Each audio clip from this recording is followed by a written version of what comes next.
give them a call at 724-439-0331. To learn more, visit allaroundfence.com. The wait is over. It's time to Manja. Manja featuring Delalo is now open at Live Casino. Part market, part cafe, Manja offers fresh, authentic pasta, pizza, hoagies, salads, ice cream, cocktails, and more made with Delalo's finest ingredients. Eat in, grab and go, or take home a taste of Italy from our retail market. Meet you at Manja featuring Delalo. Now open inside Live Casino, Route 30 at Westmoreland Mall. Gambling problem? Call 1-800-GAMBLER. Wind, hail, sudden leaks. When your roof takes a beating, we're here for you at AR Roofing and Remodeling. We're a locally and veteran-owned contractor available 24/7 for repairs. As an Owens Corning Platinum Preferred Contractor, we get the job done right. Call 724-550-3064 or visit arremodels.com for your free estimate. AR Roofing, never settle. Hi, this is Dave Dunaway, and I'm here to remind you that Franco's Golf Center is open 11 a.m. to 9 p.m. 7 days a week. Stop by and see Franco's facility on Route 21 west of Uniontown. Franco's service area includes a lighted driving range and golf pro shop. Even my game has improved thanks to golf lessons with Franco's PGA instructors. Franco's also offers full custom club fitting and repairs by certified club fitter Greg Franco. Franco's is open 7 days a week from 11 a.m. to 9 p.m. Give Franco's a call at 724-438-6651. If you're ready for a dental makeover or in need of basic dental care, the office of Dr. Mark Rabatin is right for you. Dr. Rabatin uses the latest advancement in the industry to achieve comprehensive care that will preserve your smile for years to come by providing general dentistry services. Call today to schedule your appointment at their modern office, located in the Fayette Business Park, 724-437-4991, for the fine art of dentistry. Your local station, 590 WMBS. I hear voices in my head.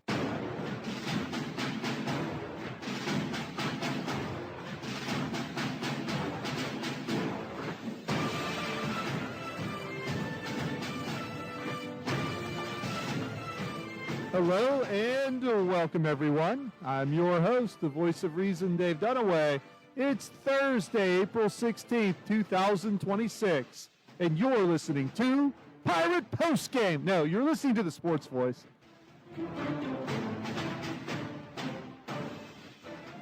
Well, if you're just tuning in, I'm assuming you were not listening to the Pirate game, but if you've been here for a while, we do know that the Pirates lost in extra innings, 8-7. If you want to call that a loss, the imaginary runner scored, so technically it should probably still be tied at this point, but we know how Major League Baseball does things. Try explaining that to your kids who probably play Little League somewhere where they don't have something like that in extra innings. Explain where that guy comes from every single day in the 10th inning, because it just absolutely makes no sense to me. But I digress, and looking at the Pirates and where they are at this point, they're okay. I honestly think they're okay. And for everybody calling for all of these different things, and, you know, Griffin should be sent down. Let Griffin hit through it. If we're going to let Ozuna hit through it, let Griffin hit through it. He had a couple of hits today. He had an infield single in the 10th inning. He had an RBI triple earlier. He'll figure it out. He's figured it out everywhere that he's been up to this point. He'll figure it out. I think Ozuna is going to figure it out as well. I think that you look at this team, and you can obviously point to some things, and obviously there are players that, you know, Urquidy is the first name that comes to mind for me, that you can look at and say, do they really belong on this roster? But I think when you look at how this roster was built as compared to the last 5 or 6 years, there's definitely a change to the construction of this. Now, one thing I don't like is the 100% reliance on analytics that we've seen. We saw that with some pinch hitting that was done earlier in the week that cost them a couple of games. And, yeah, I mean, there's still some of that where we're maybe doing too much of what the game has evolved into and not enough as to what made the game as successful as it was for so many years. And I know I'm not the person that talks about nostalgia. I'm the first one that's going to say this ABS replay, we don't need any of that because it should be the computer calling balls and strikes the whole way through. I'm kind of torn down the middle of what should be where, but I think in the end, when I take a look at this Pirate team, and people have told me you've been a little nicer this year, well, it seems a little different this year. Maybe I did get too consumed with Derek Shelton. Maybe I just despised him so much and his role on this team that I just purposely didn't look for anything good. Maybe we'll see a change when the Steelers come out. Maybe I was that consumed with Tomlin for all the years that he was there in the organization, just not making a change, even though everyone out there knew it needed to be made. Maybe that was the bigger issue. So we'll see as we get into football season whether or not I change a little bit there. But I feel like I've changed. I sit and I watch Pirate games now, and I do not root for them to lose from the first inning on. I actually, am invested in some of the guys that are out there and kind of root for them every once in a while to do well. I mean, I might be a Dodger fan, but the Pirates are the team closest to my house. That's who everyone tells me I'm supposed to root for. So, there's a little bit there that I'm hoping the team does better than what it normally does. A tough loss today. They did come back. They were down 4-0 early in the game, so they did fight back, and they have fought back through most of the games this year. I'll give them credit for that. You've got to give credit where it's due if you're going to make fun of them and tear them apart year after year. If there is something that is looking a little better, a little more baseball-like, you've got to give credit for that as well. But with all that being said, the Pirates losers this afternoon to the Nationals 8-7. Big announcement today from the National Hockey League. They announced the playoff schedule, at least the first round of the playoffs. We find out the Pittsburgh Penguins are going to play Saturday night at 8 o'clock, a game that you can hear right here on WMBS. Penguins will play the Philadelphia Flyers. We talked a little bit about possibilities last week. We got the answer, obviously, this week. Carolina rested everyone. Philadelphia wins in a shootout. But if it wouldn't have been the Flyers, did anyone really think it was going to be the Washington Capitals? Well, that's thanks to a couple of big wins over the Penguins over the weekend. The Penguins, I know they put minor leaguers in there, but it's not the minor leaguers' fault that the NHL goaltenders gave up so many goals. I still have a major concern heading into the playoffs about the goaltending situation with the Penguins. We'll talk about that as we move into hockey talk. But for me, I just think there were better ways the team could have gone about this goaltending situation. It's not like they're setting the world on fire and everyone tells me, well, Stuart Skinner was in the last two finals. Yeah, he lost both of them too. And I don't really think it was him that got them there. It was a lot of offense, and it was more of a platoon of goaltenders through the year in Edmonton the last couple of years that helped Stuart Skinner get there. But he is the crafty veteran, as they tell you, makes unbelievable saves, and then still gives up 7 goals. So that's what you get. Reminds me of a goaltender that used to wear number 29 for the Pittsburgh Penguins, who everyone thinks is the greatest goaltender in the history of this franchise. Once again, I will say he did make unbelievable saves and still gave up 5 to 6 goals a game. So that's where you are with all of that. After a lot of searching for the better part of a month, we found out last week and revealed here on the Sports Voice that the NFL Draft will be held in Pittsburgh this year. And I found out just a couple of days ago it's happening next week. Next Thursday is the first round of the NFL Draft. A lot of controversy swirling around it because the perennial first overall pick, Fernando Mendoza, will apparently not be in attendance. Now we're getting word that he might not even be a Raider because several teams are calling to trade up in this draft to get an opportunity at Mendoza. If I'm the Raiders, I'm not thinking twice about taking him because there's nothing else in the cupboard there, and they had to endure Geno Smith through the bulk of last year. So if you have an opportunity to snag a franchise quarterback, and we don't know for sure, I don't think Mendoza is as clear-cut as maybe some of the others. I mean, he's not Joe Burrow coming out of college, but could he be? Who knows? Maybe. If there's an opportunity, I think you have to take that opportunity. We've talked time and time again, you can't find a quarterback outside of the NFL draft. It's drafting, it's developing, unless you get lucky and find Sam Darnold. But outside of that, there's really no one else out there that you're going to get. Super Bowl champion Sam Darnold. Yes, we know. Thanks to Kyle Shanahan in San Francisco, because he was left for dead before that. There was nothing happening with him before that. Of course, he was on the Jets in Carolina, so we know how that goes. Yeah, but- leaving the Jets was his best decision. Yes, yes. Whether he chose it or they chose it, it was still his best decision Right. that could be made. San Francisco, he gives Shanahan all the credit in the world for fixing the issues that he had, teaching him how to check off the primary receiver. He ends up in Minnesota, gets them so far, ends up in Seattle, gets them to, and wins the Super Bowl this past year. But that's, one in a lifetime opportunity to be the Sam Darnold, because he's the only one I can think of that has done that. So outside of that, you've pretty much resorted to drafting and developing. There are rumors the Steelers may still be considering a quarterback in the first round, Ty Simpson of Alabama. The name keeps coming up. We can't really pinpoint exactly where he's going to get drafted. You hear as soon as the top 5, you hear as late as the second round. So will he be there? Will they trade up? What will happen? Will they just take the guard or linebacker we assume they're going to take? A lot of questions out there revolving around your Pittsburgh Steelers, but next week that'll be the countdown will be on. It'll be our draft special as we go through and attempt to preview the first 2 picks in the draft, because that's about all we'll probably get right. If we know the first one, we should know the second one. Then trades start happening and things get crazy. But more football talk next week than this week. Well, it was a tradition unlike any other this weekend, the Masters. The highlights were probably number 1, Sergio Garcia destroying his driver on the second hole on Sunday. Moment number 2, Robert McIntyre flipping off the 15th green on Thursday. And moment number 3, Rory McIlroy winning back-to-back Masters. That doesn't happen very often. I believe he was the 4th person in the history of the Masters to win back-to-back. Was it Nicholas, Faldo, Woods, and now Rory? Yep. So a great accomplishment there for Rory. We'll talk a little bit about the Masters, the tournament. The Masters seemed a little tougher than normal. I know the scores were still low, but there were holes that, depending on pin placements, were tough. Friday seemed to be tougher in the afternoon. Then they, of course, made it a little easier for the weekend. I still don't like it because there's no rough and the greens are soft, but it can be done, I think. You got to have wind blow. It's getting like the British Open. You got to have the wind blow, and like all this stuff has to happen for it to look like a legit major.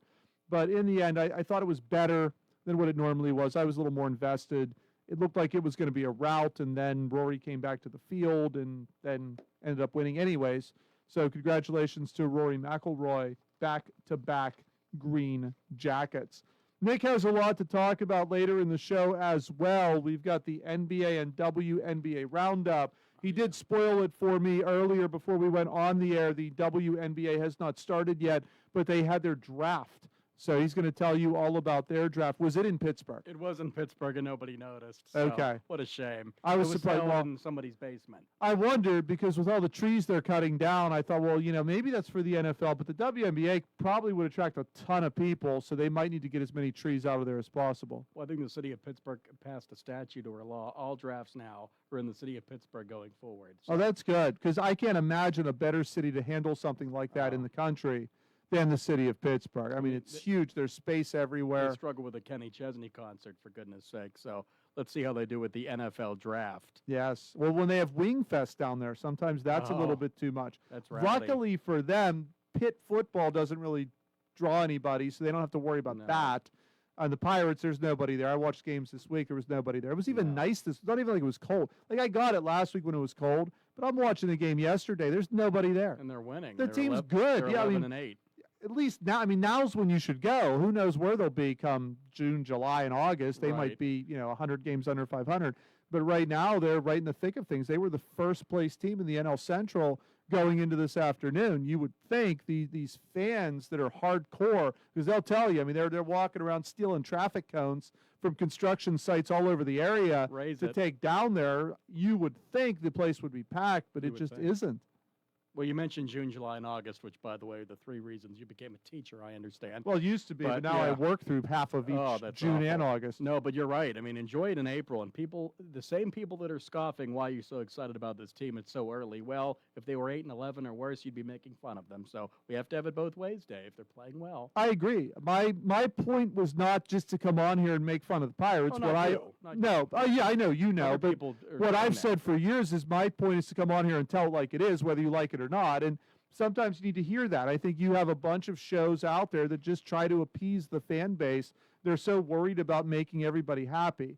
I'm very comfortable playing the villain in this area. I'm fine with people. No, I'm not here to make friends, But clearly, Pirates by are the our stuff that I team, say. Dave. We Right. love them. I mean, if there's something good, I'll tell you. If there's something bad, I'll tell you that too. I have no fear in doing that. I never have. That's why I've been around for 17 years. I think the people that, sugarcoat everything, they're the ones that disappear. The people that read the paper and give you stat lines, they're the people, for the most part, that disappear in this industry. I Some think the exceptions. people, there are a few. I think the people who come out here and basically, try to make it entertaining and give you straight facts of what's going on, or the hard-hitting opinions of why we think it's falling apart.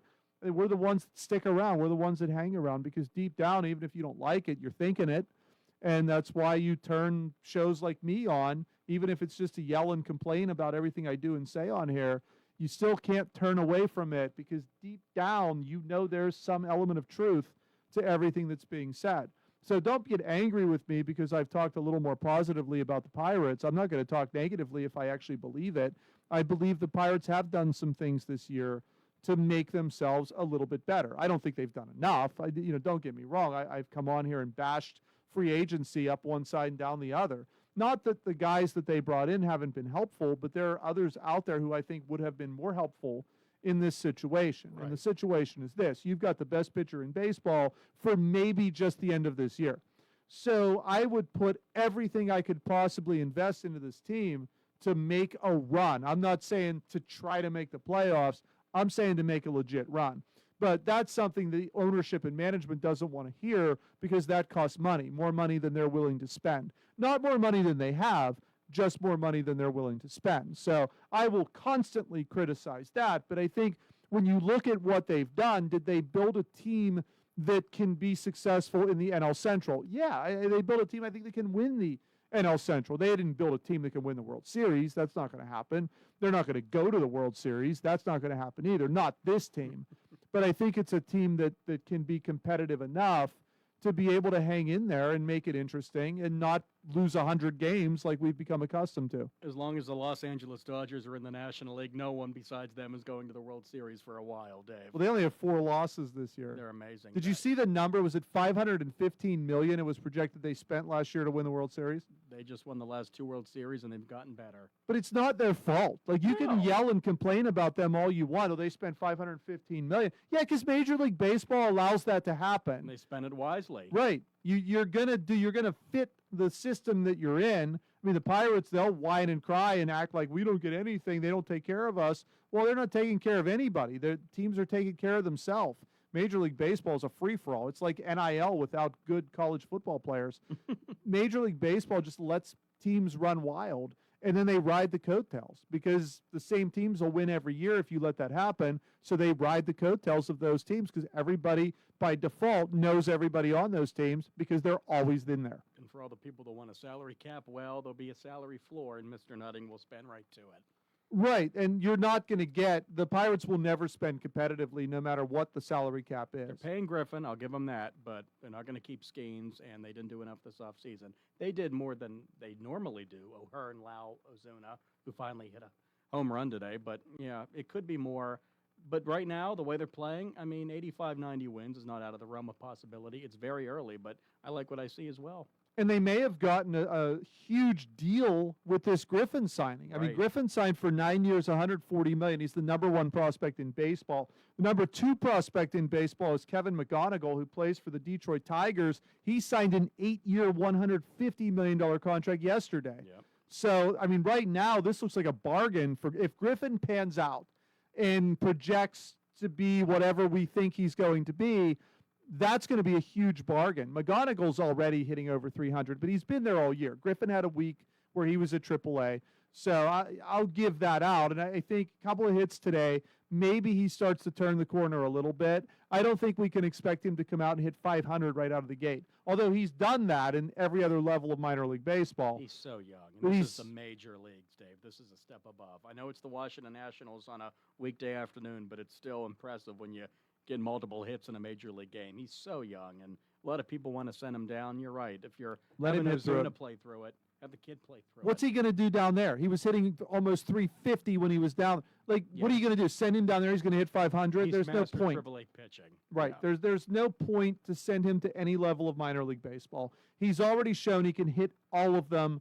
You've got to keep him up here. You've got to continue to work with him. Let him work it out. He'll figure it out. You can tell when you look. I know he had the error today. Like there's a lot that people can bring up and say, well, he did this and he did this.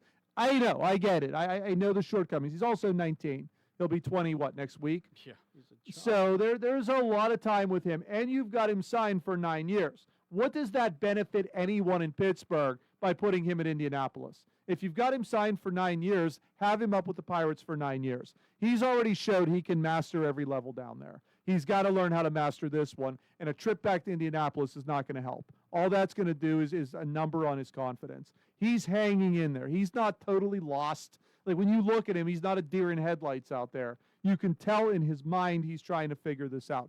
Let him figure it out. He will. Just give him the time to do it. And once again, all of the people who are saying to send him down are the same ones that are saying, well, Ozuna, he started 2 years ago, 4 for whatever, 1,000, and then he ended up hitting 40 home runs. Yeah, okay, well, why can't Griffin do that? Like, if it's good for one, why isn't it good for the other? I get it. Guys go in slumps. It's Major League Baseball. Nobody hits 800. If you hit 400, it's the biggest celebration you can imagine. We still talk about the last time that happened with Ted Williams and guys that came relatively close to it through the years. Who's the last Pirate to hit 300? Who's the last Pirate to hit 280 for a whole year? Yeah. Like, give it a mean, chance. This and- is a consistently bad team that's starting to get better, and he's a reason they're starting to get better. And Griffin is someone you can market during the week. Skeens only plays once a week, as good as he is. He's someone in this everyday market or this everyday lineup you can market. We know what Reynolds and Cruz are going to do. They've been around forever. Who else in this everyday lineup are you going to market besides for 19-year-old Connor Griffin? Right. So use them. And just think about it. When you go out to the construction site and steal the traffic cone and put it on your head and walk into PNC Park, are you going to get super excited to see Nick York over on shortstop? I mean, why are we doing this? Joey Why are you Bart. going? Who are these people? I Yeah. mean, yeah. Or the big return of Jared Triolo whenever that happens. I mean, these are the Gold Glove winner. all people do is ask for stars. You have a star, and now you want to send him down to the minors. It doesn't make any sense to me. They'll figure it out. Oh, he's only hitting 214. How many guys are hitting under 200 on this team? But yet it's okay for that to happen. Give it time. It will work itself out in the end. Brandon Lau, the huge power hitter for this team. Yeah. There's another concern. This is a guy that his contract expires at the end of the year. The assumption was, I know the Pirates didn't tell you that, but we all know, the assumption is if he does anything, when July rolls around, there's some pretty good return we can get for Brandon Lau. Why? This guy seems to really enjoy being here. He's contributed already. He's got, 7 home runs in the first few weeks. Grand Slam. Decent second baseman defensively. Why would you not extend a contract to Well, this they guy? can sell at the deadline. It depends on where they are on that date or around that time.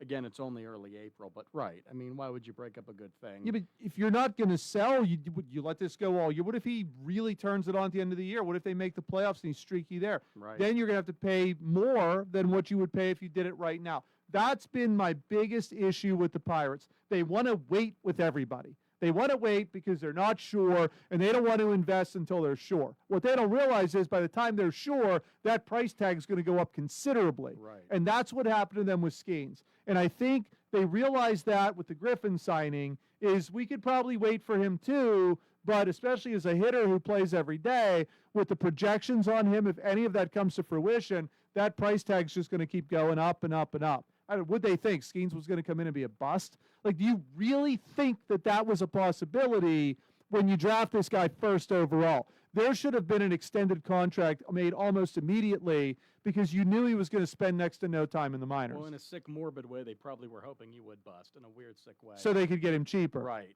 right. Like I'm they sure did it was- with Keller. I'm sure it was in the back of their mind or maybe the front of their mind, but unspoken. But we all know it.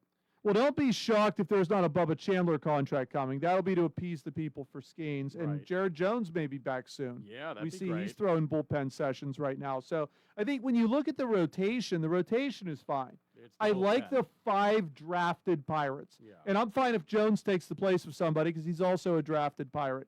I think a really smart decision was made there, especially when we look at how bad Urquidy's been in the time that we've seen him, and he's been horrendous. Yeah, bad. And I know they brought him in because he was average. Would he have 13 wins last year?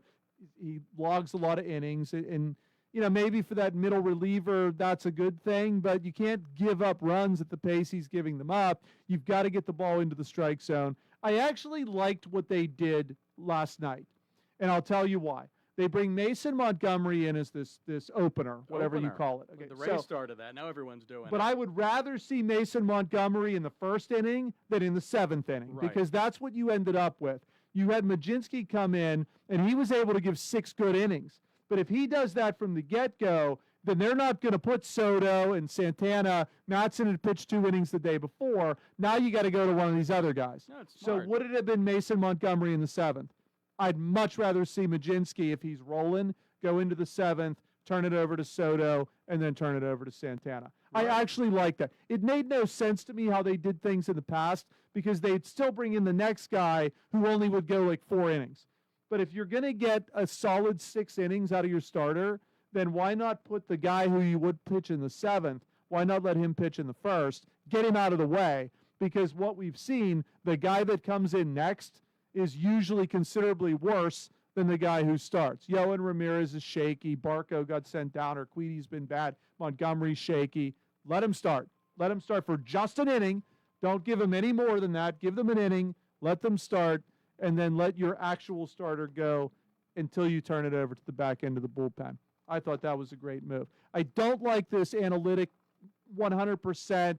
They pinch hit for Lau, and then they got stuck with York having a bat in a crucial situation. Kelly's not going to get the old Shelton nickname, is he? He's not an idiot. Well, An idiot. The couple of times he's done it so far has been really bad. Yeah, I agree. And I but think you've got to abandon that a little bit. Like, there's got to be a place still for your hunch as a manager. Right. You know Gut. these guys. Gut Lau matters. was on fire at the time, but you bench him because of how bad he hit against this, and York's better. I get it. All of that's out there. That's what Major League Baseball has become, and the Pirates are going to do a lot of it. But do they have to do all of it? Does it all have to be dictated by this? Can't we just once use your gut to say, this isn't right? If we we need this guy in there. We need his bat, regardless of who the pitcher is right now. He might get up again, which is what happened, and we're going to need his at bat there.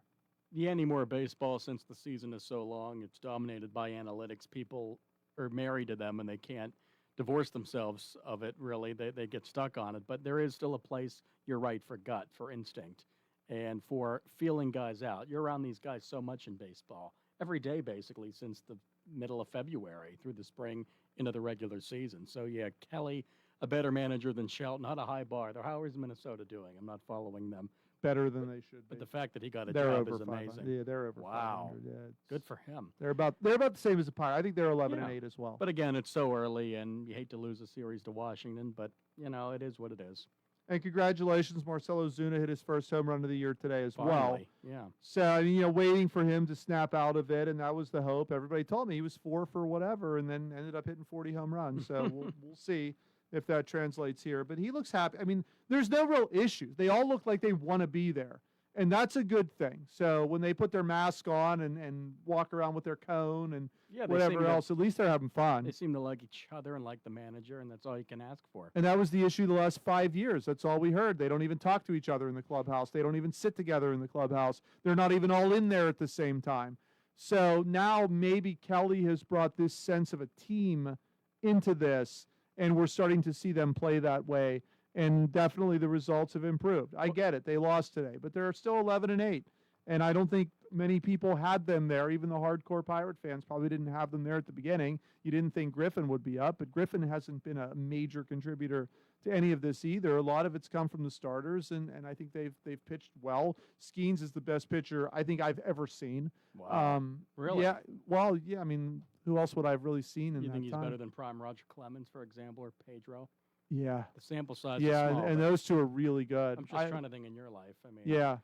I didn't get to see like Bob Gibson. Like right. I don't Sandy, yeah. Sandy Koufax. I didn't Koufax. see any of them. But wow, you He's- put him number one. That's I think- he's up there for me. he's that good. Yeah. And if there's any way, I know rumors are out there that they're talking on a contract extension. I doubt those are true, but just in case they might be, if they can make it happen, this might be the guy. If you have Griffin already locked up, this Yeah, might be the he's- guy you want to keep around as he's long wonderful. as you possibly can. Yeah, and it's the chicken and egg thing. You mentioned chemistry. Is it winning that builds good chemistry or good chemistry building winning? I think winning cures all. So I think they're more together now because they realize they're better this year. Yes, So and the chemistry helps because now everybody's rooting for everybody else and trying to help everybody else. the fans care about winning. I mean, in the locker room, they might care about cohesiveness, which leads to winning, but I think winning leads to good Right. chemistry. And So- don't let that fool you, Pirates. All those hardcore fans that are sitting at home on their couch watching you on TV, they care about whether or not you win or not because Right. there's nobody at the stadium. No, it's so hard. Weeknights, school nights, the weather's still iffy. It's going to go from 85 to 55 this weekend, but if they're still winning and the weather's nice, there's no excuse not to get out. Pirates lose today 8-7, but they are 11-8, a half game out of first place in the NL Central. We're going to take a quick break. When we come back, we will satisfy your golf fix. We'll talk a little bit about the tradition unlike any other. That would be the Masters that happened this past weekend. Don't go anywhere. We'll be right back. Spring is in full swing at Bogey's Restaurant and Sports Bar at the scenic Duck Hollow Golf Course. Stop by and celebrate their spring grand opening with daily food and drink specials you won't want to miss. Grab a drink, dig into some of Bogey's amazing food, and unwind with friends at Uniontown's newest hotspot. It's the perfect place to relax after a round of golf, enjoy a night out, or just catch up with friends. NASCAR fans, be sure to join us for Sunday races, all shown on one of Bogey's 8 TVs, making every race day exciting. With warmer days on the way, it's time to start planning for the 2026 golf season at Duck Hollow Golf Course. Visit duckhollowgc.com to sign up for the newsletter and stay up to date on upcoming events, leagues, and season updates. Bogies welcomes you at 374 Duck Hollow Road, Uniontown, or call 724-439-3150 for more information. Bogies Restaurant and Sports Bar, where good times are always on par. Is your lawn getting shaggy? Weeds taking over? Maybe it's time for a full yard cleanup or fresh mulch and clean, crisp edges to bring your landscape back to life. Whatever your lawn needs, Z's Ground Control has you covered. They do it right the first time. Call 724-366-9150 today for your free estimate. Z's Ground Control. You grow it, we mow it.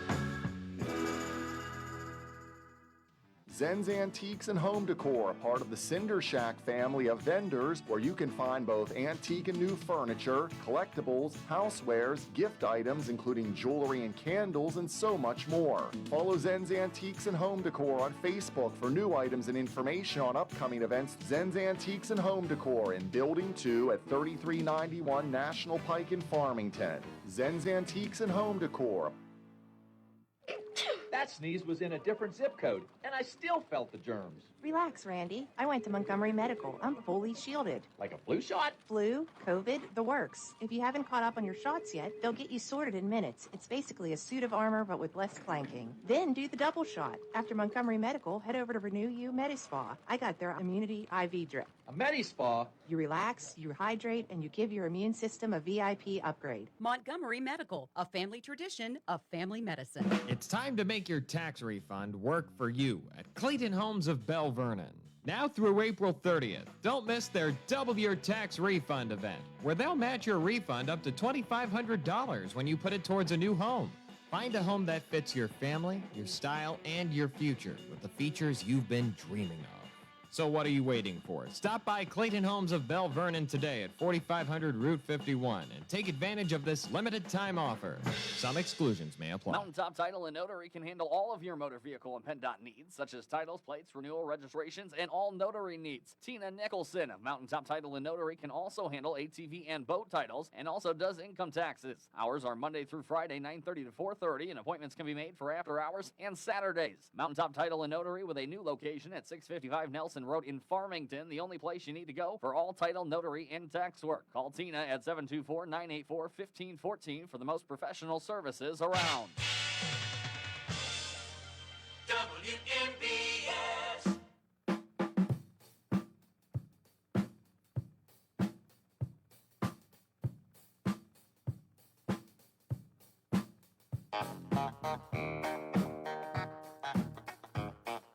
Welcome back to the Sports Voice. If you're just tuning in, the Pittsburgh Pirates losers this afternoon, 8-7 to the Washington Nationals. We did Pirate postgame just a little while ago, or at least that's what it seemed like it was. The Pirates split the series with Washington 2-2.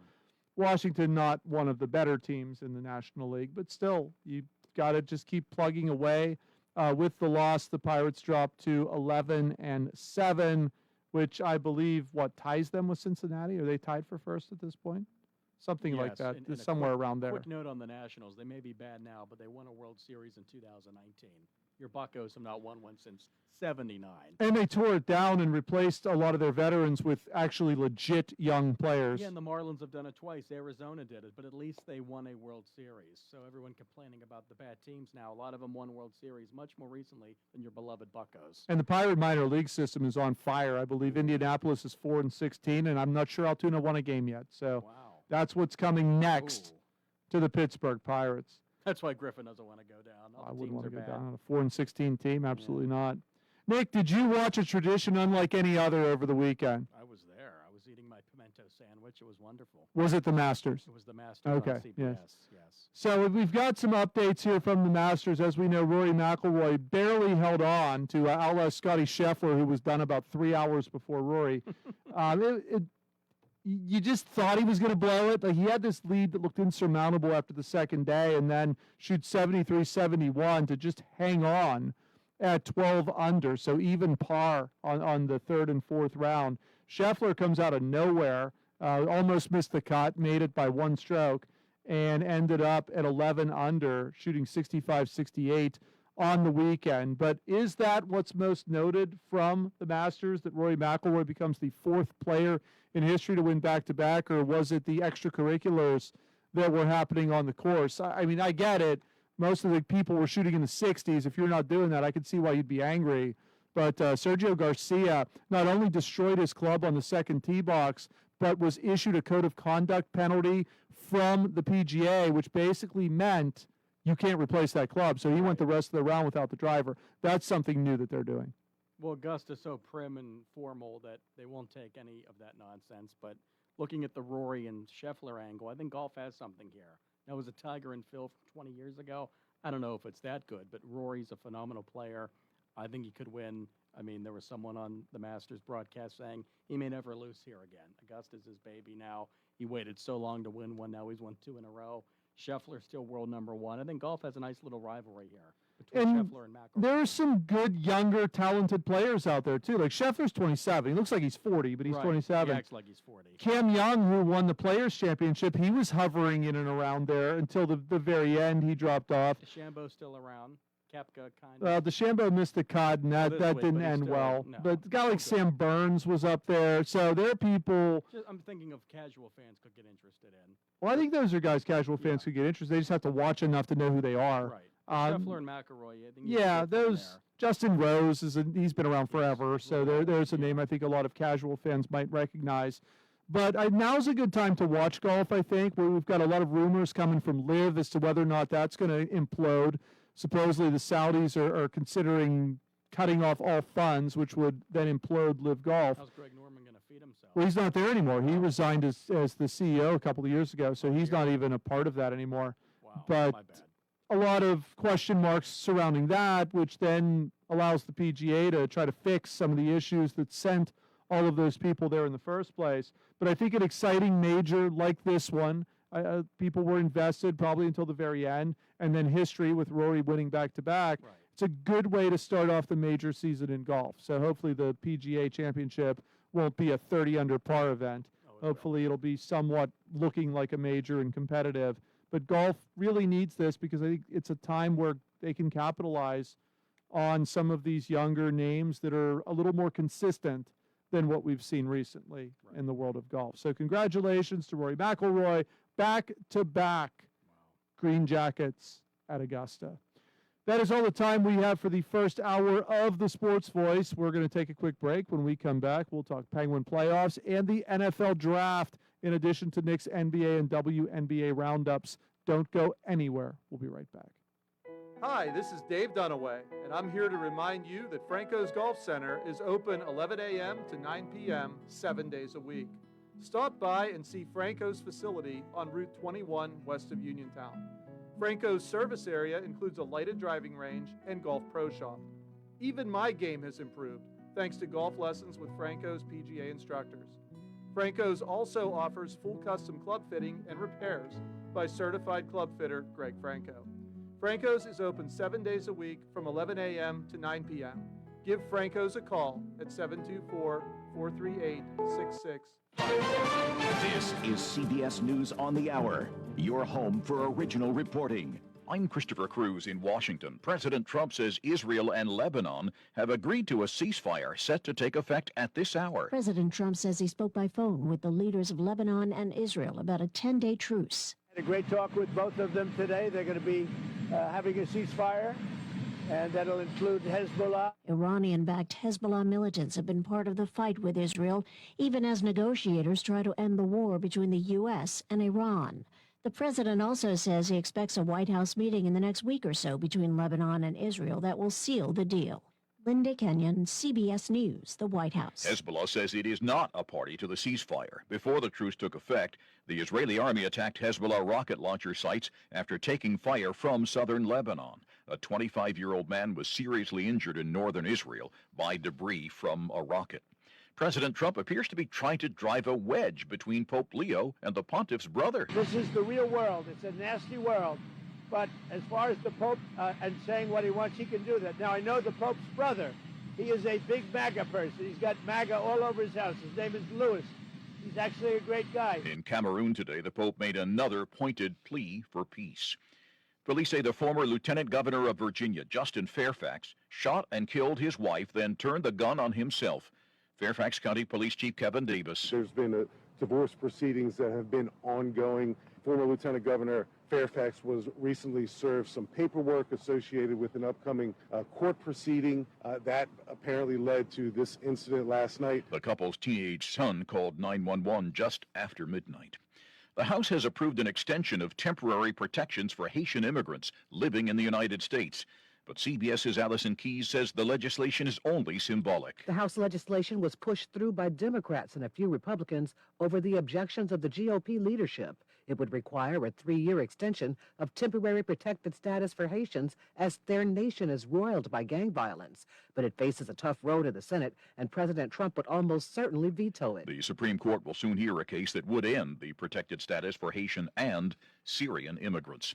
The Artemis II crew is talking about the wonders of space days after their return to Earth from a spin around the moon. NASA astronaut Reed Wiseman. When the sun eclipsed behind the moon, I think all four of us, I turned to Victor and I said, I don't think humanity has evolved to the point of being able to comprehend what we are looking at right now, because it was otherworldly and it was amazing. It's the second consecutive record high for the S&P today. This is CBS News. The stars shine brighter on CBS Morning. This is a slam dunk. So cute. Gail came in singing for me today. On CBS Mornings. Take the fact book. Caring for an aging parent or a loved one with medical needs? FACT, Fayette Area Coordinated Transportation, can help. Seniors 65 and older ride free on our fixed routes. People with disabilities get discounted shared rides. And if your loved one has medical assistance, their trips to doctors or treatment are covered under the shared ride program. Give them safe, reliable independence and yourself peace of mind. Call 724-628-RIDE or visit factbus.com. FACT, your community, your connection. In a busy household, everybody's online at once. Kids streaming, someone working from home, the whole house going full speed. Armstrong Fiber keeps up. Multiple users, multiple screens, 0 slowdowns. This isn't a network built somewhere else and handed off. We engineer it, we install it, and we maintain it right here in our community. Because you're not a ticket number to us. You're a neighbor. Proudly local, fiber-powered. Armstrong, keeping you connected. Visit armstrongfiber.com. For 3 years from now. The asteroid, which is the size of 3 football fields, is named Apophis, after the Egyptian god known as the god of chaos. It will come within 20,000 miles of Earth, closer than many orbiting satellites, on April 13th, 2029. Apophis poses no danger to Earth, so it won't be Armageddon. The United States government just asked us to save the world. Anybody want to say no? NASA says asteroids of Apophis' size only come that close to Earth once every few thousand years, so it will give scientists a rare chance to learn much more about them. Michael Wallace, CBS News. Crowds have gathered at Mount Holyoke College in South Hadley, Massachusetts to see the rare bloom of a corpse flower known for its powerful odor. The tropical plant is native to Sumatra. It blooms infrequently. Visitors describe the smell as everything from rotting eggs and compost to stinky diapers. Some of them traveled hours to smell it. Christopher Cruz, CBS News. The award-winning local, district, and statewide news is being brought to you by Ultimate Structures, offering customized sheds, cabins, and metal buildings. Ultimate Structures is ready to design what you desire. Call today, 724-415-0020. Your local station, WMBS, sunny and in the 80s right now, low 80s at 5:05 on a Thursday. I'm Nick Barczyk from the Davis & Davis studios in Uniontown. Much more on the Weather Watch and the sports in just a bit. Good afternoon. Parents in the community in the Laurel Highland School District in Fayette County continue to demand answers and called for changes at an hours-long school board meeting last night. All this after Martin Gaddy and Daniel Cervone were arrested a month ago and accused of sex violations against students at the high school. Since their arrests, no new charges have been filed against any other employees with the LH district. Gaddy was fired last month and Cervone was officially terminated at last night's meeting, or was going to be, but the board announced he resigned the day before.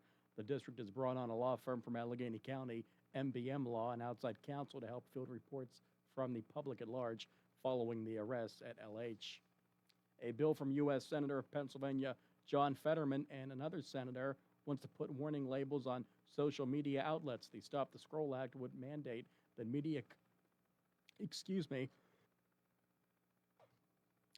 would mandate that media companies show a pop-up box on their platforms similar to the labels on tobacco, warning users under the age of 18 of the potential mental health effects of using their outlets.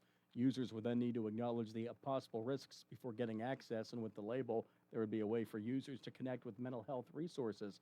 After failing to move through Congress last session, the bill passed the U.S. Senate committee this week. The bill now goes to the U.S. Senate floor for a full vote. The number of first-time filings for unemployment are dropping around Pennsylvania. The U.S. Labor Department says for the week ending April 11th, there were nearly 11,000 first-time filings for unemployment in the Keystone State. The number is slightly lower than the week before. Nationally, the number of initial filings dropped compared to the week before. It's time to start thinking about how to spend that tax return, and Jack Crumley fills us in with more.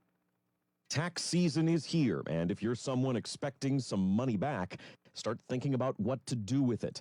Chief Tax Information Officer at Jackson Hewitt, Mark Stieber, has some advice. I'm a big believer in paying down debt.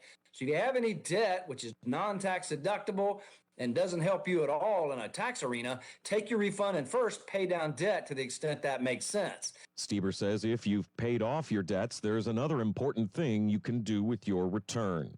Save some of that money. If you're not maxing out your retirement and you're maxing out all of your other potential, savings vehicles that also have a tax benefit, like an IRA or an individual retirement account, it certainly makes sense to save a portion of that money. Stieber also says if you've addressed debt and savings, there's nothing wrong in rewarding yourself for working so hard last year. Do something for your family to enjoy the money you worked so hard for. Sports and weather next on WMPS. So what's the difference between the sheds I see in the parking lot of the big box stores and a professionally built and installed JDM Structures shed from Ultimate Structures? Good question. First, the manufacturer, JDM Structures, is one of the premier shed builders in business for 34 years. They use composite materials for the exterior with baked-on paint. This ensures you'll have an extended lifespan for your shed. And listen to this, 75% of Ultimate Structures orders are personally designed to satisfy the customer's needs. That's right. And the turnaround time for a custom-designed shed is no longer than just buying a stock shed. Compare the roof designs, the superior piano door hinges, the quality of the wall panels, and personal customer service, you'll see. Come to the Mega Lot on Route 51 South, just outside Perryopolis. You need a shed? We can help. We design what you desire. Ultimate Structures. It is 5:09 on this Thursday. In sports this afternoon at PNC Park, Nationals beat the Pirates 8-7 in 10 innings. Bucks take 2 of 4, a split from the Nationals, so nobody really took the series. A split of the 4-gamer. Pirates host the Rays this weekend tomorrow night. We'll join that game at about 7:30 or 8 or so. It starts at 6:45, but on the way tomorrow we have high school softball for you, another C.R. Parada Group high school sports night. The Lady Leopards of Bell Vernon at the Laurel Highlands Mustangs, the Lady Mustangs at Hopwood. Radio and YouTube coverage of that starting at 5:40. Sprouse Insurance Group pregame, and the game starts at 6. Penguins will host the Flyers in Game 1 of a first-round Stanley Cup playoff series at 8 o'clock Saturday night. We'll bring you that on WMBS, and we have finally confirmed here at WMBS that, yes, indeed, the NFL Draft is in Pittsburgh. That's Pittsburgh, Pennsylvania, next weekend. The Steelers have the 21st overall selection. The Raiders pick number 1, and that will be next Thursday. We'll have it all for you on WMBS, a coverage of the draft live from the Steel City. And right now, the WMBS Weather Watch for all of southwest Pennsylvania. Beautiful day today. Right now, it is sunny and at 81 degrees, with that overnight low dropping down to 60 up to 78 with sun for Friday. Overnight low 59. Showers and storms likely Saturday at 84, then dropping 30 degrees down to just 54 for the high Sunday, and the low at 34. 47 with sun Monday, Tuesday at 72. Chance of showers Wednesday at 74. Right now, clouds and sun, 82 degrees at 5:10 on a Thursday. Good afternoon from the Davis and Davis Studios in Uniontown at WMBS. I'm Nick Barczyk. The Stock Report next, then the second hour of the Sports Voice with Dave Dunaway on WMBS. The local district and statewide news was brought to you by Ultimate Structures, just outside of Perryopolis on Route 51 southbound. Call them today at 724-415-0020 to find the shed, cabin, or metal building that meets your needs. Good evening. This is Melody Cole of Janney Montgomery Scott here in Uniontown, bringing you today's closing stock market report. The Dow Jones Industrial Average was up 115 points, closing at 48,579. The NASDAQ Composite was up 86 points, closing at 24,103, and the S&P 500 was up 16 points, closing at 7,040. Among companies of local interest, Apple closed at $263.40, down $3.03. Amazon, $249.70, up $1.20. Cisco, $84.50, up $2.14. Boeing, $218.85, down $5.08. Caterpillar, $771.99, up $1.82.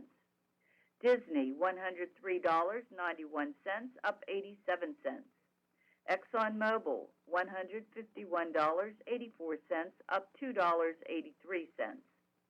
First Energy, $50.58, up 3 cents. Johnson & Johnson, $234.45, down $4.22. Home Depot, $337.03, down $1.88. Intel, $68.50, up $3.56. McDonald's, $306.92, up 66 cents. Meta Platforms, $676.87, up $5.29.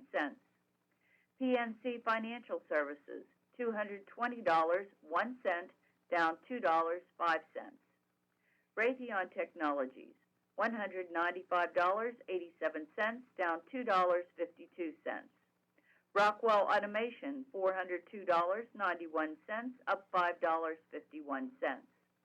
Tesla, $388.90, down $3.05. Verizon, $46.77, up $1.74. And Walmart, $124.82, up 6 cents. Recapping, the Dow Jones Industrial Average was up 115 points, closing at 48,579. The NASDAQ Composite was up 86 points, closing at 24,103, and the S&P 500 was up 16 points, closing at 7,040. From the Uniontown office of Janney Montgomery Scott, LLC, member of FINRA, New York Stock Exchange, and SIPC, where we serve all of your investment needs, this is Melody Cole. Now is the perfect time to upgrade your outdoor area with a new fence from All Around Fence Company. Conveniently located at 7896 National Pike, Uniontown. All Around Fence has been installing quality residential, commercial, and farm fencing for more than 45 years. Offering residential fencing including chain link, decorative aluminum, steel, and more, All Around Fence has the fence for you.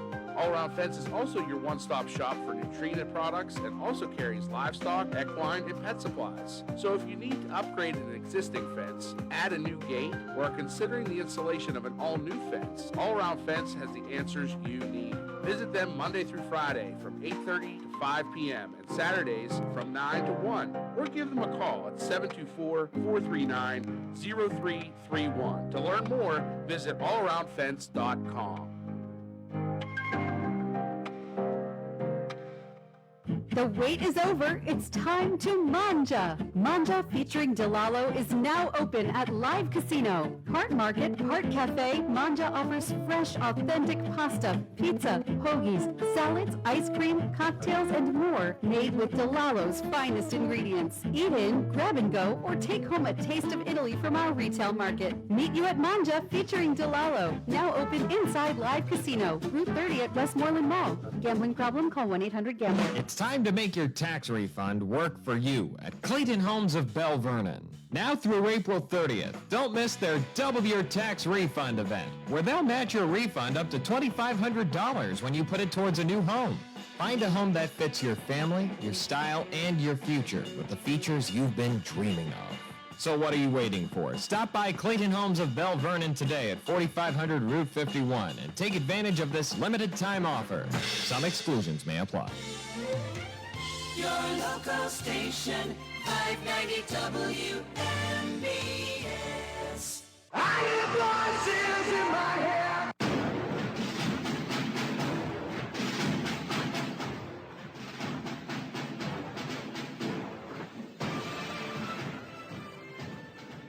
Welcome to part 2 of the Sports Voice. Ahead on this hour, it's a hockey, not really, but it will be on Saturday. The Pittsburgh Penguins have made the playoffs. They know their opponent, the Philadelphia Flyers, and now they know game time for game 1 of the first round.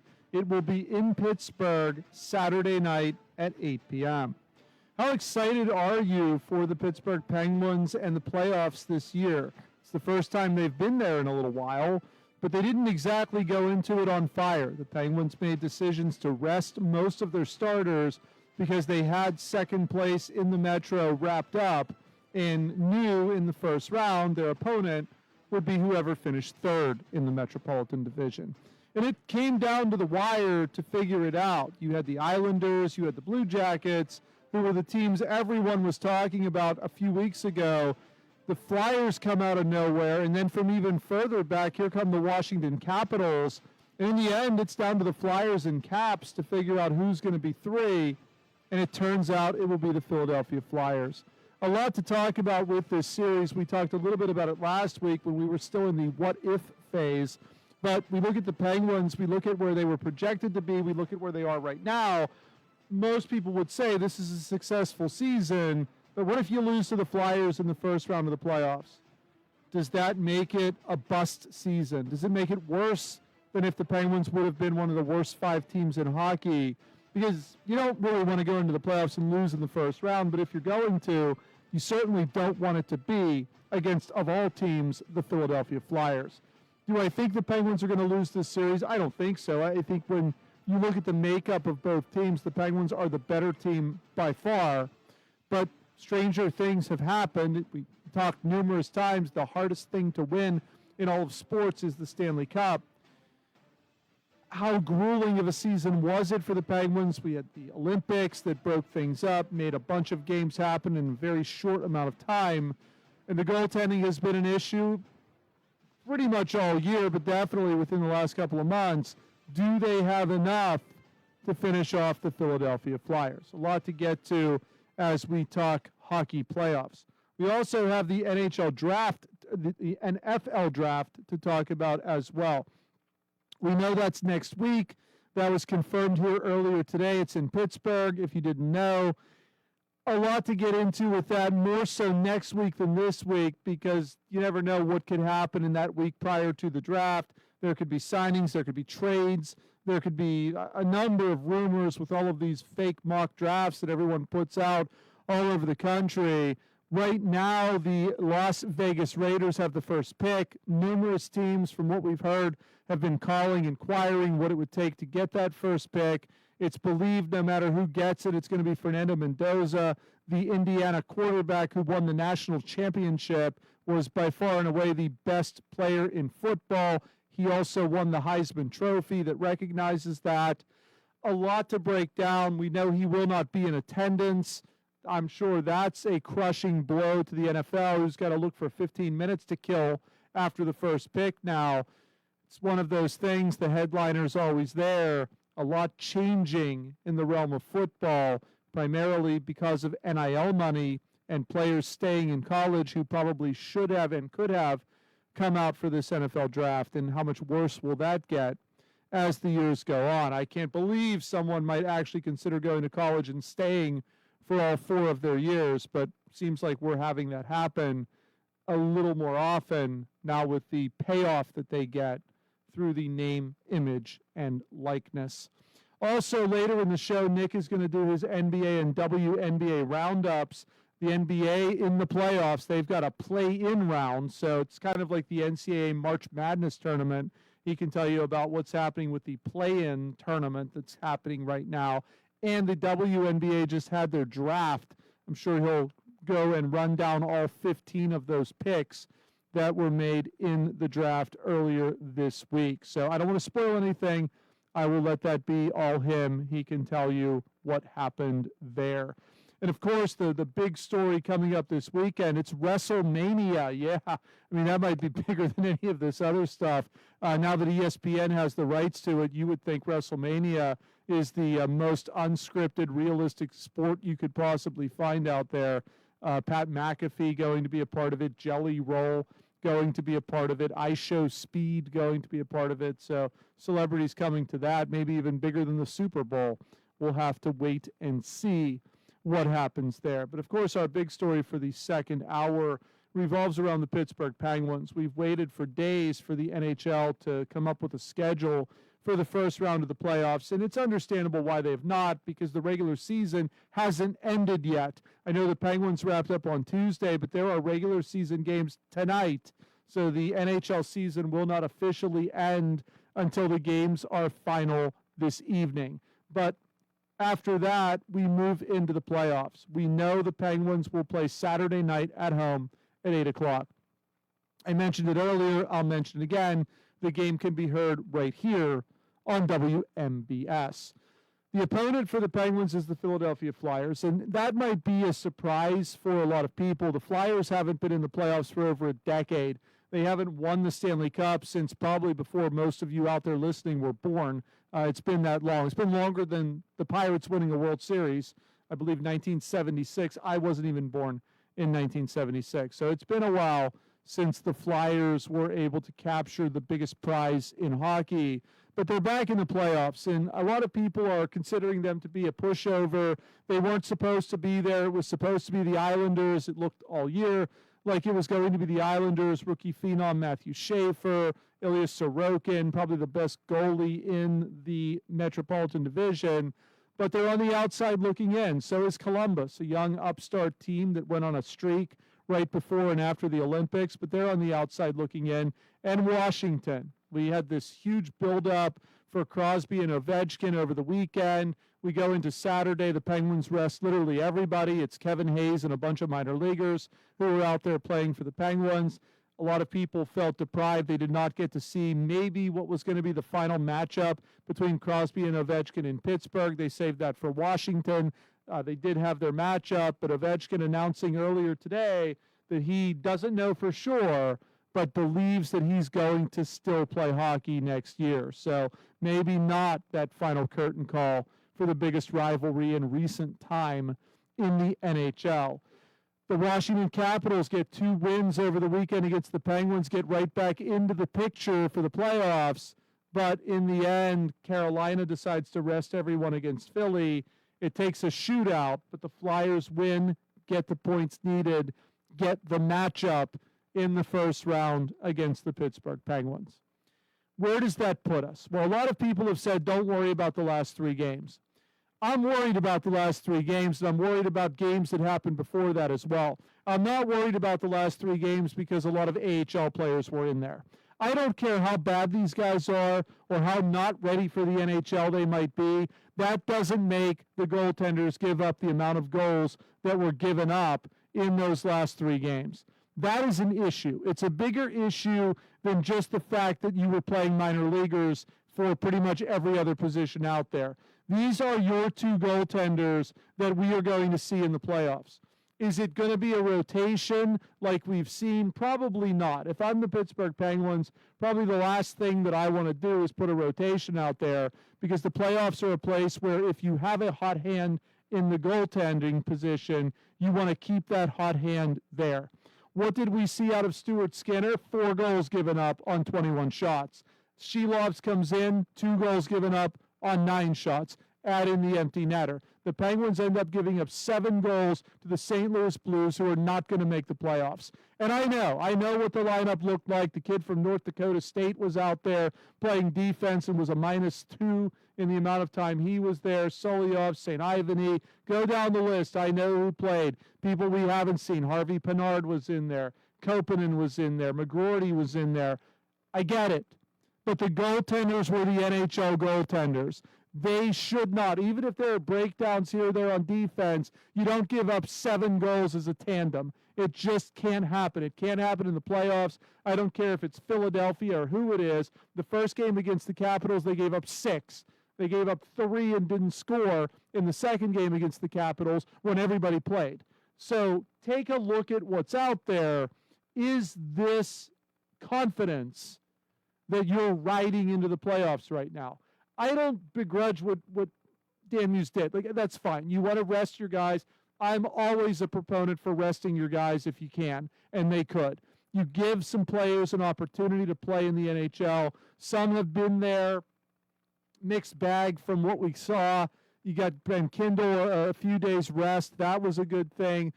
So we got to experiment. Maybe you got to look at why they've pushed the rebuild back based on what we've seen productivity-wise from the players who were in there.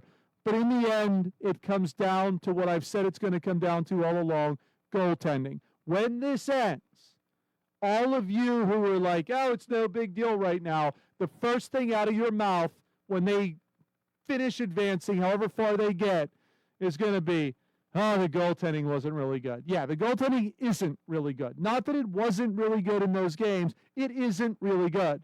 And the best goaltender that you have is at Wilkes-Barre Scranton tearing it up. And you can tell me all you want about, well, we don't know if he's ready. He's only 21. Who knows? Are you sure? Listen, it doesn't matter. You're in a place where you were not supposed to be. He's the best goaltender you have in the system. All we hear is Crosby and Malkin and Letang, and this might be the last opportunity. If it is, then why isn't the best goaltender playing in these games? Maybe he would cost them. Maybe these 2 will cost them. I think in the end it's going to come down to goaltending. There might be a lapse here or there on defense, and somebody goes into a slump on offense. But in the end, it's going to be goaltending. Goaltending is going to be the reason they either win or lose, probably whatever series they get into. But I'll tell you this, if they lose to the Flyers, I mean, that's like the unforgivable right there. If they lose to the Flyers and it's because of the stubbornness of saying, well, we decided this guy wasn't going to come and be the goaltender this year, no matter what we did, I can only imagine the backlash that's going to come from it. It's going to undo everything that happened this year. And there's been a lot of there's been surprises. Dubas has done great with trades, Chinakhov, Soderblom, what they've come in and done. Picking Anthony Mantha off the scrap heap has been a huge help to this team. But it'll all be for naught. I don't care if they make the playoffs or not. It'll all be for naught if you do not beat the Flyers. If you get past them and lose in the next round, probably won't be that big of a deal. But not only are they a far inferior team, and I don't care what the points are, I don't care if it's 98-98, They are a far inferior team when you look at the makeup out there. If Pittsburgh cannot beat Philadelphia, this will be a lost season, regardless of the fact that they made the playoffs when they were projected to be one of the worst 5 teams in hockey. Yeah, it's an odd situation because you never expected them. I don't think anyone did, even in the organization, to make the playoffs. But because your first-round matchups against the hated Flyers, you better win it, Dave. I mean, if you lose to literally anyone else, I guess Washington maybe is your second rival. If you lose to anyone else, I don't know, pick some random conference, Eastern Conference team, New Jersey, it's all right. But you can't lose to the Flyers with home ice. You have the first game at home. If there's a Game 7, it's at PPG. But, yeah, you got to win this one. And, yeah, Executive of the Year, Coach of the Year, maybe with the Penguins, Dubas and Muse. They've had a phenomenal season. We thought this could be a lottery team, but no, they're not. They're making the playoffs. And, yeah, the goalie situation, it could be their unending. But, again, people already talking about what's the team going to look like next year. Focus on this series. You want to beat the Flyers. You're not going to win a cup, I don't think, but you want to win this series. And then whatever happens in the next round happens, but beat Philadelphia, my goodness. You know, if you play the Islanders, you lose to them. There's a lot of talk about Sorokin, an established goaltender, one of the best goaltenders in the league. Schaefer, this rookie phenom, who's going to be Rookie of the Year. They always lose to the Islanders in the playoffs anyway. And they always lose to them anyways. If you lose to Columbus, they're young, they're fast. A lot of the next stars of hockey are on that team. If you lose to Washington, well, Ovechkin, you know, he shoots all the time, scores a bunch of goals. Wilson probably is going to dirty hit somebody. Like, you've got your excuses. But what do you say if you lose to Philadelphia? We couldn't beat Trevor Zegras. Like, what do you say? Dan Vladar, who all we know of is just a giant in net. Like, there's nothing to save you if you lose to the Flyers. It's a scary series for that reason. On the surface, I don't think it should be. I think if they have any other logo on their jersey, this is a 5-game series. But because it's Philadelphia and it's in the head of everybody out there, this is going to be a knockdown, drag out. Philly will play dirty just like normal. This is not going to be a walkover that I think that everyone thinks that it's going to be. And it's a shame because if there's one team that you don't want to get into a knockdown, drag out, or worse yet, lose a series to, this is the team. I don't think it could have matched up probably any better when you think about it from a hockey standpoint. But as far as a psychological standpoint, this is the worst case scenario I think the Penguins could face mentally, because in the back of your mind, you're just thinking every time you go out there, this is the one team we cannot lose to. No matter what, we cannot lose. And I honestly think you're putting subpar goaltending out there. I don't think there's one guy that has separated themselves. I mean, you look at what Skinner's done the last two, 6 and 7, in the games that he's played. And then Shilov's was okay, but not good enough. In the end, who do you go with? I assume you go with Skinner because he's been to the last 2 Stanley Cup finals, but let's not forget he's lost both of them too. You go with the veteran edge. If he struggles, then you put Shilovs in, but I can't imagine him doing much better than the first option. At least there are no shootouts in the postseason. That, I guess, is good news. You don't have to watch them embarrass themselves in those. But I think looking at the team and trying to figure out what you want to do, you've got to make the right decisions here. Can you put Raquel down as the second-line center? You can. Is that the best thing to do? It might be, but Crosby's going to want Raquel with him and Rust. So then Chinakhov moves down to wing with Malkin. Who do you put as second-line center? You almost have to put Novak in there. And then who's the odd man out if Lizotte comes back? Because you don't really want to put Soderblom out of this lineup. I would think Novak would be the odds-on favorite, although Brazeau has struggled quite a bit lately as well. They've got to put the right matchups. They've got to put the right lineup. And they got to get lucky with goaltending. I mean, in the end, that's what it is. They've got to get lucky with I hate to goaltending. use the word lucky, especially with goaltending in the Stanley Cup playoffs. I mean, you walk into a situation, I know people say don't sleep on him, but you walk into a situation where I think you've got the worst possible goaltender of all the ones you could have faced in Vladar. I don't want to see Sorokin. I don't really want to see Merzlikins. I don't want to see whatever Washington's going to throw out there. Was it Logan Thompson? I don't want to see those guys. I'd rather see Vladar, but in the end, you know, he's big. He takes up a lot of space in there, and he's got a Flyer logo on his sweater. So that's the bigger issue, I think, with all of it. Do I think the Penguins can win this series? Absolutely. Do I think they should win this series? Definitely. They should win in 5. Will they? We'll see. Hopefully we're really excited when we're on here next Thursday. But I've cautioned everyone about it for a while. Once again, I tell it like it is. I like the Penguins. I don't like the decision they made with the goaltender. And I know he could go in and be way over his head if you have Murashov in there. But I think these two are going to be way over their head as well. So, especially Shelovs. That's why I think you're going to see Skinner, because at least he has the experience of being there. But I don't remember him hoisting a Stanley Cup. So, and he's been around for a while on teams that were projected to win the Cup, especially those Edmonton teams. I don't know. There's a nervous feeling. There's something there for me that I'm just not real confident about. But when I look at the matchup, Nick, this should be a rout. I guess we'll just wait and see if it is.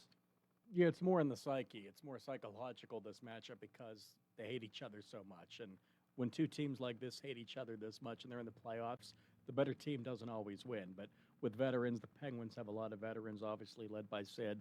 I don't think they will let themselves get down. And you're nervous about this Flyers goalie, but if the Penguins are the better team, they should win the series, and I think they are. So, well, I'll say this. In the Crosby era, this team ranks number 1 in goals scored. They score a lot of goals, and a lot of guys contribute. I complained in the past years ago about how the scoring wasn't spread out. Way back 10 years ago, 15 years ago, it was basically just the top line, maybe the top 2 lines, that were scoring all of the goals. When they made that next Stanley Cup run, they had the HBK line, which was the third line that was contributing. And when they started to get contributing factors on each of the 4 lines, they started to win. That's what happened this year. Even the 4th line scores goals. Everybody scores on this team. So they're scoring more goals than any other Crosby-led team in the era that he's been with the Penguins. And I can tell you this, they're going to need them. So if they can score 4, 5, 6 goals a game, that'll be a blessing for this team, because they are definitely going to need as many goals as they can score. Skinner makes saves that are brilliant, some of the best saves I've ever seen, and then at the end still gives up 5, 6 goals. Right. So that's what you're dealing with. When I say subpar, I'm not making it look like they don't belong in the NHL. I just don't think if you have the option of Sergei Murashov, they belong starting a game in the postseason. It just shouldn't happen. You described a former Penguins goalie, or at least your description of a former Penguins goalie. Yes, and everyone always asks me why I'm so down on that former Penguins goalie, because look at this team. Look at what's still there. You have Crosby, you have Malkin, you have Letang. Imagine them in their prime. If you weren't watching hockey back then, imagine them in their prime with a lot of talent surrounding them, and then winning 1 Stanley Cup until time goes by and a new goaltender comes in. Winning 1 Stanley Cup in the prime time of their careers. Dave, it's hard to win. Ovechkin only won one. McDavid may never win one. Just saying. Yeah, but Ovechkin didn't have the players around. That Right. the Penguins were stacked in those years. Ovechkin The one year where they had a Ginla, where they started bringing Brendan Morrow, I mean, that was the best team they had. And they didn't win a Stanley Cup because some little baby had a meltdown, So Ovechkin and they had to never- go to Vokoun in Right. net. Ovechkin never had a Malkin, kind of like Jordan had a Pippen. I mean, Sid's had Malkin. That's been his guy, along with others. But you're right. I mean, my point is it's hard to win. And Fleury, if we can say his name on this show, had some good moments. And yes, he let some awful goals in. So There was always a series he could not win. right. And you even talk about when they won in 15, the Washington series, how great he was, but he'd have never won the next one. Like he brought Murray back in for the next one. Right. There was always one that he couldn't win. And the Red Wings series, the year they won the Cup, that was a challenge for him. I still say the biggest save in that series was Scuderi. Crosby had a huge save in that series. Yeah. And that non-goal at the end by Lidstrom only happened because they ran out of time. If he'd had a few more seconds, Fleury would have slid into the boards, and the net would have been wide open. So I still, yes, I criticize a lot because I expected more from those teams. There should have been more from those teams. They should have won, instead of just winning the 1 cup, they should have won 3, and then the 2 in 15 and 16. It, to me, was subpar, and I think what I'm afraid of this year is you had everything fall in line. All you had to do was put the right personnel out there. You put the right goaltender out there. This could be not just winning the first round, maybe winning the second round as well of the playoffs. And who knows, if this team gets hot, like we said, all 4 lines score. Anybody can go out there and put the puck in the net. You just have to make sure your goaltender is not allowing a ton of them to go in behind him. I'm nervous about that. I'm not nervous about this Flyers series. I don't even want to imagine a scenario where Philadelphia wins this, because you'll never hear the end of it. And it will be a lost season if they lose to Philadelphia, regardless of where they've gotten to this point. I don't think there's a chance they're going to lose, but in the end, I still criticize not putting the best goaltender you have in net for the postseason. I just think it should happen. Yeah, that's not asking too much to have your best guys out there. You're not asking for the world there. I agree. But it's nice, I guess, to know that there are some players in the system that can come in when a lot of these guys are gone. And Skinner will be gone at the end of the year. His contract's expiring. Morozov will be up, probably splitting time with Shelovs at first, so we figure out who's better of the two. Knowing the Penguins, it'll probably take them all year to figure that out. I have to love those names. Yes. So tough to say. But with all of that being said, congratulations to the Pittsburgh Penguins for securing a playoff berth, the first in 3 years. Beat Philadelphia. 41, 25, and 16, good for 98 points. Philadelphia also has 98 points. I don't know if anybody figured that out, but as the Penguins were losing, Philadelphia was winning down the stretch. Washington with 95 ended up finishing in fourth, did not get a wild card berth. They are out. So we mentioned that a little while ago, that we did not think a wild card was coming to the Metro. It did not. Penguins at home against Philadelphia. First game, first round, Saturday night, 8 p.m. Listen to it here on WMBS. We are going to take our first break of the second hour. When we come back, we'll talk NFL draft. We've got NBA and WNBA roundups. We've got apparently somebody putting on wigs and imitating NFL players, trying to extort money. There's a lot happening, so don't go anywhere. We'll be right back. Really? What is all this junk? It's not junk. This is important stuff. Those tools were Uncle Alvin's, and those boxes over there are my old sports memorabilia. Uh-huh. Sure. You've never used any of those tools. Some of those other boxes have like an inch of dust on them. Listen, it's spring cleaning time, and I want it all gone so I can actually park the car in the garage. You know, use it for what it's made for. But we don't have any space to... Oh, I know we don't, Jake. But renting storage space is a lot cheaper than divorce. Don't get divorced. Call Hopwood Storage Units. They have the space you need to free up the garage or that overflowing spare bedroom, and, most importantly, keep you out of divorce court. Offering 3 different sizes at affordable rates, call Hopwood Storage Units today at 724-984-5238. Hey, you looking for a quality pre-owned vehicle? Well, look no more, because with over 200 vehicles, Gary's Auto Sales is the largest used car dealer in the area. Whether you want a car, a truck, or an SUV, you'll absolutely find what you're looking for at Gary's. Gary's has been in business since 1974. You can visit them online at Gary'sAutoSales.com, or you can give them a call at 724-626-8080. Gary's Auto Sales. Many miles, many smiles. Join WMBS Saturday mornings at 8:15 a.m. for the Master Gardener Show with Bert Sessler from Penn State's Master Gardener program. The weekly program will take you through the growing season, from planting your garden, preparing the soil, starting plants from seeds, through to the planting of vegetables, herbs, annuals, and perennials, to the fall harvest of vegetables. Our Master Gardener program is being brought to you each Saturday by Miller's Greenhouses and Flower Shop, Route 119, Smithfield. Hi, this is Dave Dunaway, and I'm here to remind you that Franco's Golf Center is open 11 a.m. to 9 p.m. 7 days a week. Stop by and see Franco's facility on Route 21 west of Uniontown. Franco's service area includes a lighted driving range and golf pro shop. Even my game has improved thanks to golf lessons with Franco's PGA instructors. Franco's also offers full custom club fitting and repairs by certified club fitter Greg Franco. Franco's is open 7 days a week from 11 a.m. to 9 p.m. Give Franco's a call at 724-438-6651.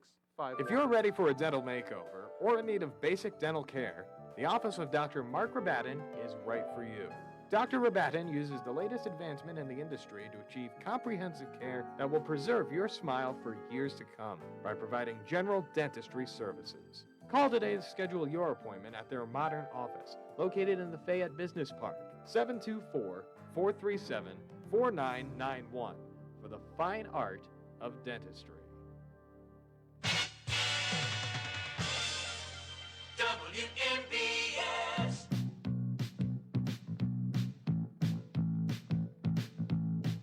Welcome back to the Sports Voice. We are entering the final segment of the show, and normally it's not the NFL. That is always first, and Steelers and all of that talk. But we've got a little bit of a break with the National Football League because next week when we go on the air, we'll be able to do our draft coverage, and it sounds like it's going to be really fun.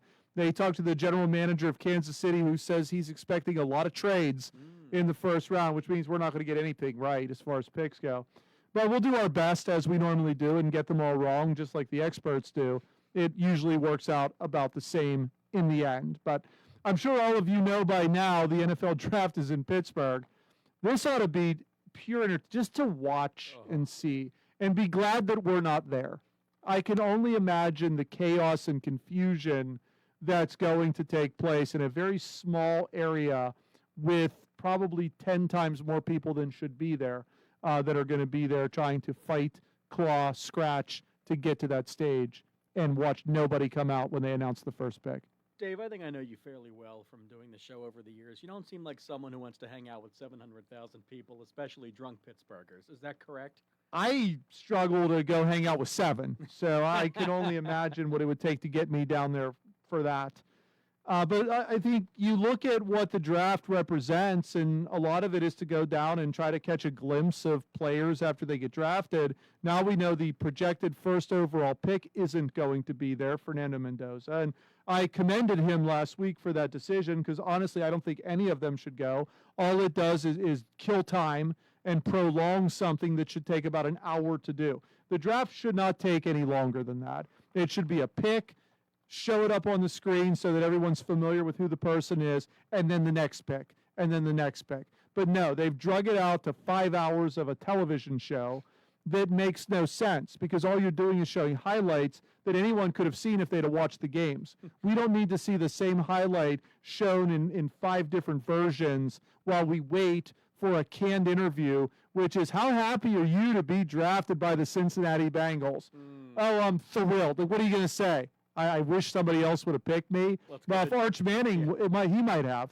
Ask Joe Burrow how great it is to be a Cincinnati Bengal. Yeah, well, I'm sure he'd love it if they could get 5 guys in there to protect him every once in a while when he drops back to throw a pass. And they always say he has a great receiver. Chase is one of the best receivers in the league. Yeah, look at the O-line. Yeah. Look at the owner. Look at the head coach.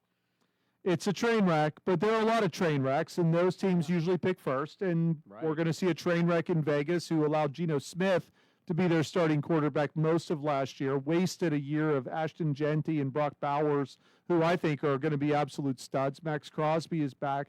There are pieces there, but then you look and there's no receivers, and now you got to try to find a quarterback somewhere in the mix, and they want to take Fernando Mendoza, and it makes sense. I know a lot of teams are out there trying to make a trade, and that might happen by the time we're on next Thursday.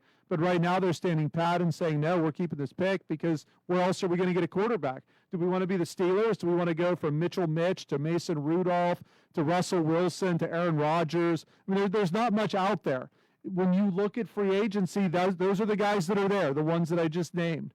You want to trade for Justin Fields? I mean, there's nobody really that you're going to be able to achieve and acquire that's going to come out there and set the world on fire. Sam Darnold was the anomaly, but can you think of anybody else? There are no other stories like that, at least not in this era of football. Not recently, no. And you mentioned Mendoza and the Raiders and all that talent, and I think they're going to be really good. But that's going to be a great quarterback room next year. Mendoza with Kirk Cousins and Tom Brady mentoring both of them as part owner. And Cousins believes he's going to be the starter. I think he might be week 1, sure. So, I think they've kind of told him that there's a possibility that might happen, but obviously the writing's on the wall. If you're going to draft a quarterback first overall, they're not going to sit him a year. Like, I know Kansas City sat Mahomes. They drafted him, 10th? You're not going to do that with the first overall pick. The first overall pick is going to play at some point. Yeah. So whatever Cousins does, his days are going to be numbered. Maybe he gets traded at some time throughout the season, or maybe he agrees to hang around and be the backup. But I don't think it matters how good or bad it is. Mendoza's going to be in there before the end of the year. So I think it's a risk for Cousins to go, but maybe he's hoping he could show something in the first couple of weeks that he's still got it, and another team will be interested either partway through this year or next year. Maybe the Steelers. Is he old enough yet to be a Steeler quarterback?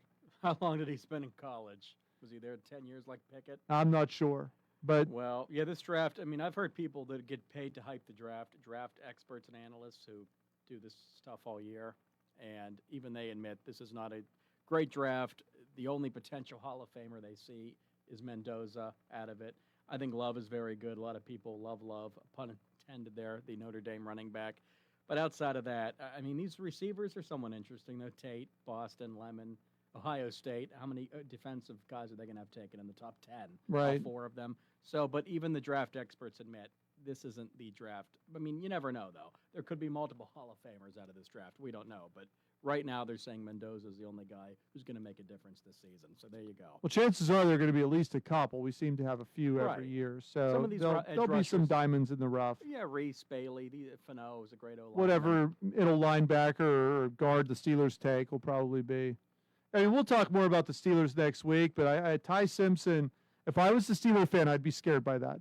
I know people are convincing themselves because if the Steelers are interested in someone, the fan base instantly overrates them like they're the greatest person in football. Look how well those drafts have gone the last decade. Wow. There's not a star left. Well, there are very few stars that are drafted. If they were, they're not around anymore. They cut most of their guys before the rookie contract. So, they're not getting the best talent. And if they're going to sell you that Ty Simpson is the best they can get, I think you're buying another load of garbage from them because he is not. He's no different from Nussmeier, Aller, any of the ones they're talking about taking later. Could he be better than any of the 3 quarterbacks they currently have on the roster? If I'm going to pick between a guy I already have in Will Howard or wasting a first-round pick that I could get something I actually need from to take Ty Simpson, I'm going to take Howard every day. If I'm going to spend a first-round pick on a quarterback, I want to be convinced that it's somebody that's going to be around for a while and make this team better. And after what they did in 2022, everybody should be real nervous when they say they want to take a quarterback in the first round because Pickett set them back a decade. Yes, that was the worst mistake they made in the last 10 years. Maybe number 1 would be not tanking after Ben got hurt and trading for Minka. They could have had Herbert. But, you don't know. This is an exact science drafting, and they desperately want to win a playoff game, and that's why they're waiting for Rodgers. So he does give them the best shot. Now, could they have got a Kyler Murray? Could they have got a Malik Willis? I would have gone that route, but they're waiting for Aaron, and if I had to bet, he starts week 1 and starts all year. I love the unfounded rumors that have been out for 2 weeks that Rodgers has been asked to announce the first-round pick for the Pittsburgh Steelers at the draft. How great would it be if he had to stand up there and announce Ty Simpson? That would be great. And he announces he's not coming back, or that he is coming back. Well, if that's the pick, he would definitely announce he's not coming back. Yes. No, the Steelers are going to class it up. They're going to have Mr. Rooney out there, probably with Joe Green or some other legend. They're not going to bring Rodgers out. Big Mike from Greenfield might be there, though. We will talk more about the draft next week because it'll be happening the day that we're on the air, shortly after we go off next Thursday, the first round of the 2026 NFL Draft. Diana Rossini. Who's Diana Rossini? Diana Rossini's an award-winning investigative reporter, is she not? Not anymore. Apparently, she resigned from The Athletic. Apparently, she was taking some risky photos with Patriot head coach Mike Vrabel. That's right. This is craziness. This is nuts, and I don't want to get into their personal lives, but yeah, poor Miss Rossini. Why would you allow yourself to be photographed? I don't know if she was forced to resign or she did it on her own, but I don't know, Dave. Stay out of a hot tub with NFL coaches, I guess, if you're a reporter. I guess, and that's The Athletic. I mean, that's big time right there. Yeah, So they are imagine if she was that good, what she's giving up for this. Oh, she's on TV And all the Vrabel's time. married. Oh, is he married? I thought he didn't know that was. part of it. Interesting. I thought he was married. Wow. Well, Mrs. Vrabel. I mean, normally I know my Patriots. I assume, but maybe I'm wrong. I thought he Drake was. May's married, and he's a very young man. He is. Connor Griffin's married. Did you know Wow, that? well, hey, start him young. But no, this is a route I don't know if I want to go down, Dave, but it's an interesting story. Interesting story. Big news today coming from the world of football. I'm sure you remember Luther Davis. Oh. Yeah, name's right there. It's just on the tip of your tongue all the time. I drafted him in fantasy every year. Well, Luther Davis played football for Alabama, and apparently when the dream to go to the NFL went south, he decided that he was going to find new ways to make money. So he today faces charges of wire fraud and identity theft after allegedly using wigs and fake driver's licenses to impersonate NFL players for the purpose of securing nearly $20 million in loans. This is coming from the federal court system. Among the names he impersonated, Michael Penix, David Njoku, Xavier McKinney. How do you pull that off? Like, what wig do you put on to impersonate these people? I'm worried now you're going to try this with me. I may. Although you're not going to get $20 million. No. You might not get $20. Exactly. Those pepperoni rolls, that was your last money. You're not getting my pepperoni No, rolls. but you paid, that was your last $20. It was. But I'm not a doctor. You're not either. You're not a medical expert, and I'm not trying to make light of this, but I think this man would be clarified or classified as a nut, if you will. This seems absolutely outrageous. Is he just a nut because he got caught? Well, I mean, just to put on the wig. I mean, what goes through a man's head when he's doing that? I'm going to make lots of money? Well, there's that. But, I mean, to go through the shenanigans of the wig, maybe he's fulfilling another need of his. Another route I don't want to go down, Dave. Right. No, I agree. But anything to get a buck, I guess. I mean, anything to get a buck. Working- That's our society. Everybody wants to be a YouTube star. Right. They're going to go on social media. They want to do what I do to be a star. Obviously, this doesn't make me a star, but Sports Talk Radio. Oh, you're Sports very Talk. The biggest stars are in Sports Talk Radio. That's right. Just look at my viewership with my complaints every week. Why does he say? Why do you let him say this? So it's. Why is he so negative? Why is he so mean? He's a bully. Yeah, all Bully. the normal stuff that comes from this. Yeah, I just love all that. The Dodgers. It was reported by Major League Baseball that they spent a record $515 million last year. They did win the World Series, so I Yeah. guess it was money well spent. I mean, if you can buy a World Series, why not? Wouldn't everyone, if they could? But they spend their money wisely. It's not a fair system. It's far from a perfect system Major League Baseball has, but the Dodgers are using it to their advantage. Hey, the Steelers spend to the cap every year. Is that money well spent? Well, that playoff win is still eluding them, so. All right, Nick, we are getting close to the end. Oh, before we get to it, are you going to watch WrestleMania this weekend? Is that this weekend? That's apparently the biggest. 2 days now, Saturday and Sunday. Pat McAfee is going to be on, I believe, on Sunday. I don't know, one of the 2 days. Now, is that in Pittsburgh? Because traffic would really be backed up. It is not in Pittsburgh, Thank no. God. No, but he is actually in the corner of Randy Orton, and Randy Orton's theme song actually starts my show. Is that right? That's the voices in the head. Oh, Yes. my goodness. So there's a little bit of nostalgia and history for you, everyone. Yeah. So Randy, we're still around. With Pat McAfee in his corner as he takes on Cody Rhodes, the son of Dusty Rhodes, an icon in professional wrestling. Wow. So yeah. So WrestleMania, ESPN has the rights to it now. So it's like anything else. They didn't put it on a streaming. Well, they kind of put it on a streaming service, Right. but not as bad as what they did to the NHL. But yeah, in the end, WrestleMania weekend. Get excited, everybody. All right, Nick, NBA, WNBA. I know there's a play-in, playoff, something in the NBA, and we just had the WNBA draft. Yes, we'll start ladies first, the WNBA draft. The Dallas Tell us all 15 picks. In order, absolutely. I'll give you the first one. Azzy Fudd from UConn. They're a very good women's basketball team, though they just lost in the national semis. And Coach Auriemma, I think, is still yelling at Dawn Staley.